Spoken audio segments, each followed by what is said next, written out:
Hey folks, welcome back to the Offgrid workshop. My name is Nigel. This week in the workshop, we've got a Burstner Harmony line, and this has been a pretty fun, interesting install, and I thought I would show you what we've done, how we've done it. Pretty chuffed with how it's all turned out. So let's dive into it and have a look. So let's start here. We put two Victron 185 watt solar panels on the roof, which have turned out really well.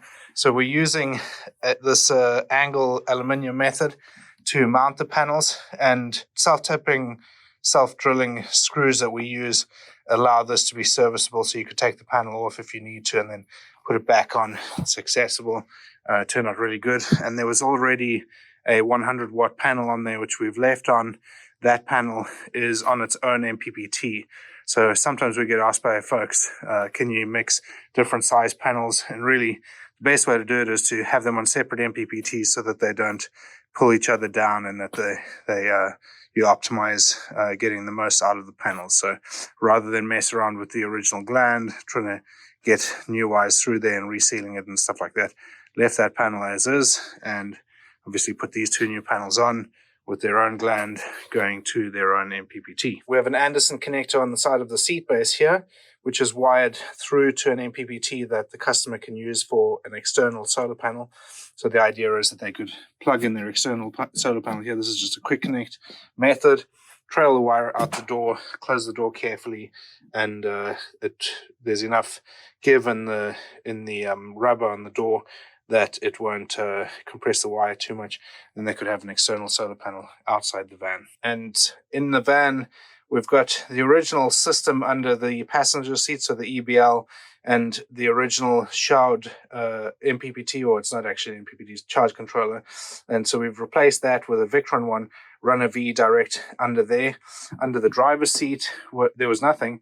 And so we put a board at the back of the seat, which we've mounted the two other MPPTs. So there's a total of 3 MPPTs in this van, one for the two 185 watt panels that we added, one for external solar panels, and then one for the original solar panel that was on there.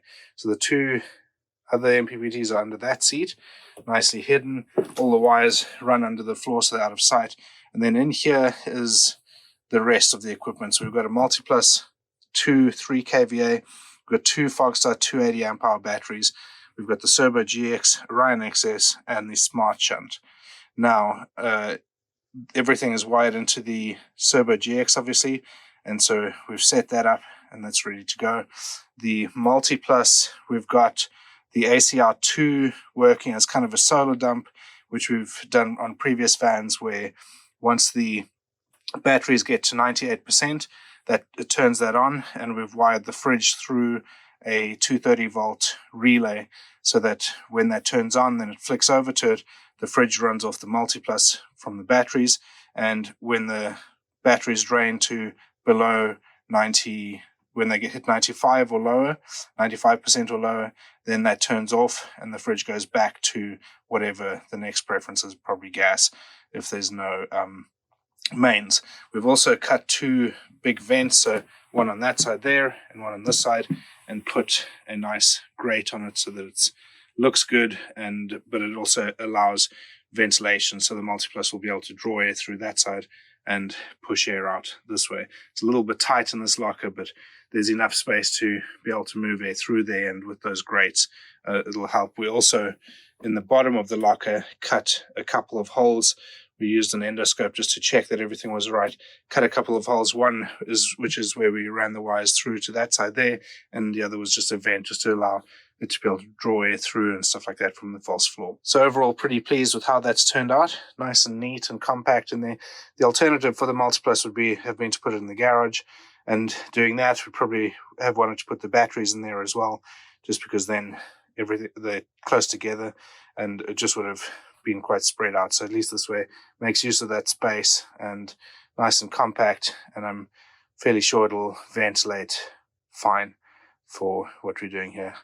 If need be, we can even put some fans on those holes there just to really move air through there, but I think it'll be okay. And then here, obviously, we have the Serbo GX screen, and if we go to solar, you can see the 3 MPPTs. So we've got 120 as the external solar panels, so where you can plug it on the seat base, 130 is the 2 solar panels that we added on the roof, so the 2 times 185 watts, and the 7510 is what replaced the original showered MPPT. So it's looking pretty good. Pleased with how that has turned out. And all of the wiring for all of this is all behind here. In these Burstners, this panel is a big kind of distribution spot where there's a whole bunch of wiring behind there. So obviously we took that out to be able to mount the servo in here. Solar came through the roof there, and seeing as we were running wires for the servo, made sense to bring the solar wires through here. Solar wires also on an isolator there, 2-pole isolator, so you can turn those off if need be from the system. And the last thing that we've done is to wire in a Wolfbox rear view camera.